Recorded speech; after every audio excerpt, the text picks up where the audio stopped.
निवडणुकीत प्रत्येक प्रभागाचा स्वतंत्र जाहीरनामा जाहीर करण्यात आला। यामध्ये शहरातील सर्व 41 प्रभागांचे जाहीरनामे त्या प्रभागातील कार्यकर्त्यांनी तयार केले। या जाहीरनाम्याचा प्रकाशन सोहळा राज्यसभेचे खासदार विजय सहस्त्रबुद्धे यांच्या हस्ते करण्यात आला। यावेळी शहराध्यक्ष योगेश गोगावले, आमदार मेधा कुलकर्णी उपस्थित होते।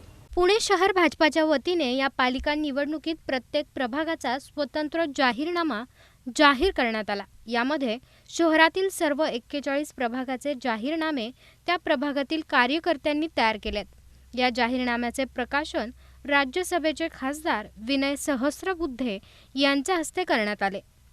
यावेळी शहराध्यक्ष योगेश गोगावले, आमदार मेधा कुलकर्णी उपस्थित होते। या जाहीरनाम्यात प्रभागातील आवश्यक गरजा प्रश्न घेऊन त्यानुसार प्रत्येक प्रभागात काय करणार, कोणते प्रश्न, कोणत्या योजना आणि विकास कामे केली जातील याचे आश्वासन यामध्ये देण्यात आले।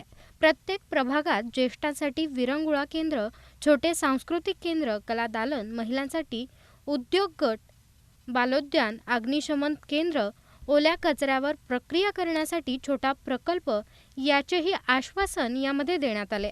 शिवाय या कामासाठी लागणारा कोणताही निधी पालिकेत वर्गीकरणातून उभारला जाणार नाही असेही यावेळी गोगावले यांनी सांगितले। दरम्यान या जाहीरनाम्यातून प्रभागातील पूरक गोष्टी पूर्ण केल्या जातील असे विजय सहस्त्रबुद्धे यांनी सांगितले।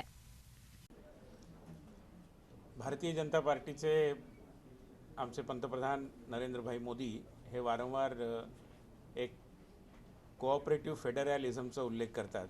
याचा अर्थ असा की सर्व राज्यांच्या सहकार्याने केंद्रातलं सरकार चालवणं, त्या अर्थाने विकेंद्रित अशा प्रकारच्या व्यवस्थेतून राज्य सरकार चालवणं किंवा महापालिकेचं सरकारसुद्धा विकेंद्रित पद्धतीचा विचार करून चालवणं हे आजकालच्या सुशासनाच्या सिद्धांताचं एक महत्त्वाचं गमक आहे।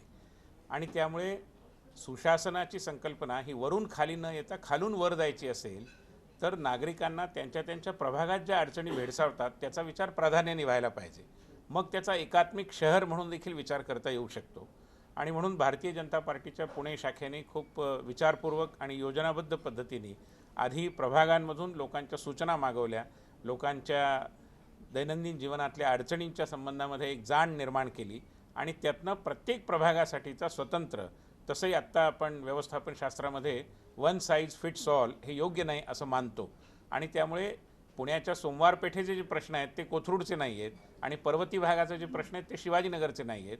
त्या दृष्टीने विचार केला तर या विस्तारित चाललेल्या महानगराच्या समस्या देखील एक प्रकारे विविधांगी स्वरूपाच्या आहेत आणि त्यामुळे त्या विविधांगी स्वरूपाच्या समस्यांना जर आपल्याला सोडवणुकीच्या दिशेने न्यायचं असेल तर त्याचा तळातून विचार झाला पाहिजे, विकेंद्रित विचार झाला पाहिजे।